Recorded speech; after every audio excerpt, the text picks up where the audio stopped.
Tom Curran's Patriots Talk Podcast is presented by FanDuel Sportsbook. Make every moment more. All right, ladies and gentlemen, welcome into Tom Curran's Patriots Talk Podcast. It's an emergency pod, and it's one of my favorite persons. It's Joe Person from The Athletic. And we bring him in because he's covered the Carolina Panthers since, boy, I'm probably, their nascent days. Joe, explain to me why in God's name Matt Corral was available after having had a third-round pick spent on him last year. Well, there's this person named Bryce Young that the Panthers drafted number 1 overall, and it was Matt Corral's poor timing through no fault of his own that a new staff comes in, led by Frank Reich, of course, a bunch of quarterback whisperers in the building to include Josh McCown. Jim Caldwell is here now. Frank Reich, of course, played the position and coached it. So they go with Bryce Young and Matt Corral. And by the way, they had brought Andy Dalton in to be the veteran backup. So Matt Corral, if they had snuck him through waivers, would have been a fine practice squad player. He basically, he missed his entire rookie year, got hurt at Gillette Stadium, you'll remember, in the preseason. Yep. Liz Frank. So he really needs, this is his rookie year, redux. And the Panthers were cool with doing that on the practice squad, but not on the 53. It's kind of interesting. In some ways, it's similar to the fourth-round pick Bailey Zappi, who had more extensive experience last year. But when you look at the skinny on both guys coming into the league and into the draft last year, Bailey Zappi was projected as maybe a 6th rounder, very productive at a lower division. Matt Corral had occasions in his college career at Ole Miss where he was projected to be perhaps a 1st or 2nd rounder. How good a player is he right now? We'll get to the how good will he be later. Yeah, so it's a great question. And the Panthers think he's at least a year away from being someone who can help them if he was pressed into service with an injury or whatever with Bryce Young. And again, a lot of that is because he did not run a real complex offense at Ole Miss under Lane Kiffin. It wasn't like completely simplified, but it was not what you would call pro-ready type stuff. So, and then he doesn't get any time last year. He'd come sit in some of the meetings. We saw a lot of him this preseason, not in practice. He did not get practice reps, but he did get pretty decent work in the preseason games. Why didn't he not get practice reps? Was that more of a product of we're going to use Bryce Young as much as possible? And Andy Dalton. Yep. So they knew that he was cooked. Oh, yeah. The whole question all summer was, are you going to keep 3 quarterbacks or are you going to dump Matt Corral? And I think, they had him for a day yesterday, but that was only until they made a claim on a former Saints offensive lineman, and he took priority over Matt Corral. But Corral was very honest, talking with him last Friday after the Lions game. He said he was just too inconsistent this preseason, a little rusty. But I'll tell you what, he made a play in that Lions game, and this is what he used to do at Ole Miss too. He breaks out of the pocket, goes 27 yards on a scramble, and afterwards he said, "My left foot is fixed, man." and that's what he brings you. He's got the kind of off-platform ability to make plays with his feet. So in a way, probably that we're not seeing right now with Mac Jones. He's not cement-footed, but he's not really the most agile guy either. Matt Corral could bring the dimension of 3rd and 8, nothing's there. He can get you 10. No doubt. I really think, and he's got a quick release too. Like that, those were his two the big pluses for him coming out last year were quick release and then making plays with his feet. And some of the other things were, inconsistency. Is he a guy that will understand complex offenses, not having played one in college? But it's worth a flyer for the Patriots. Incidentally, and I haven't followed this, where did Zappi end up? He's back on the Patriots practice squad. Okay. So really kind of similar.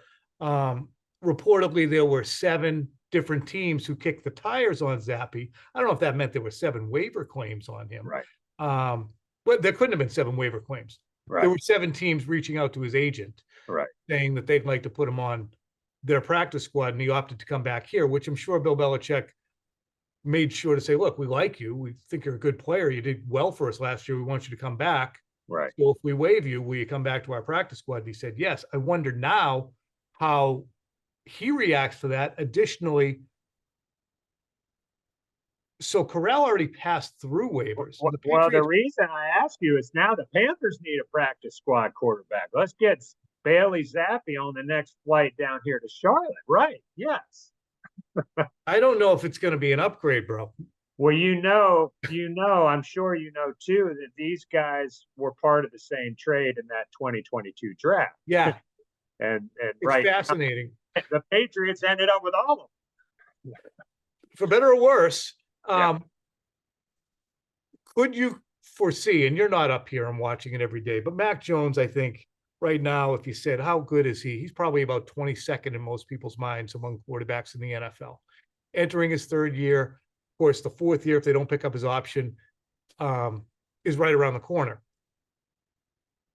Could you foresee, if Mac continues to be fairly average, a player like Matt Corral ascending to the point where the Patriots say, we have to spend in 2026 $30 million to keep him around, which is the going rate for an average quarterback at this point? Or should you say, maybe we should just see what we have here in Corral?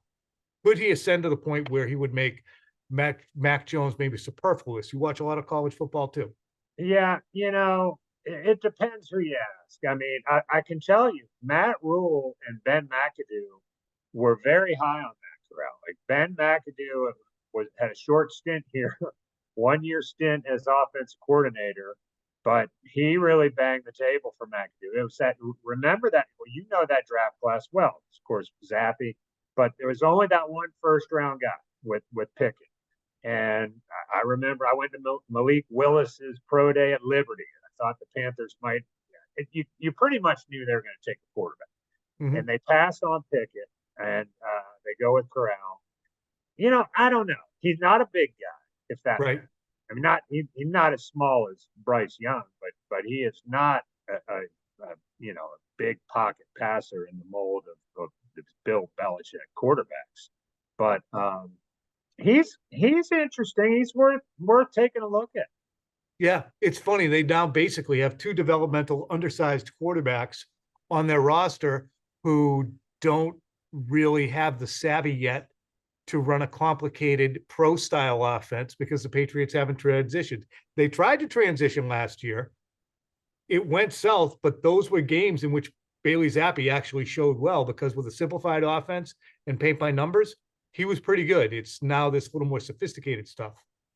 This is interesting too, as I think about this. I wonder what Bill O'Brien's role was in this acquisition, because obviously Bill was with Bryce at Alabama, and he would have seen Matt Corral. They played every year in that SEC West division. I got to think Bill O'Brien's had, I don't know. I would think he had some input on this, right? Yeah.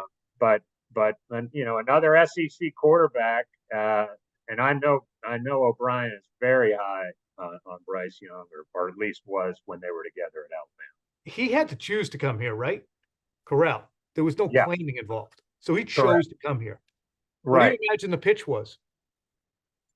Opportunity. I think. I mean, well, first of all, just the history, but also the opportunity. So if I'm hearing you correctly, he will slot in behind Mac as the number 2, correct? I mean, it was clear by the end of preseason that Bailey Zappe was not fit to be a heartbeat from starting. His performance was really bad. His indecisiveness, his accuracy, and he's got physical limitations. He's got toughness. He's got leadership. He does have accuracy when he's not thinking too much. So he's not without merit. Right. But I think it sounds like he and Matt Corral might be kind of in the same bucket right now. Right.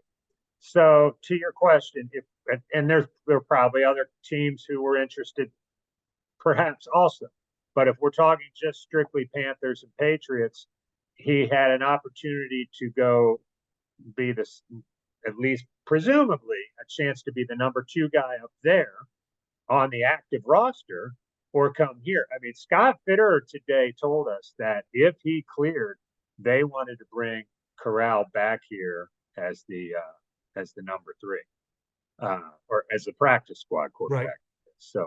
So no, he did with the Patriots claiming him. He did not have a choice.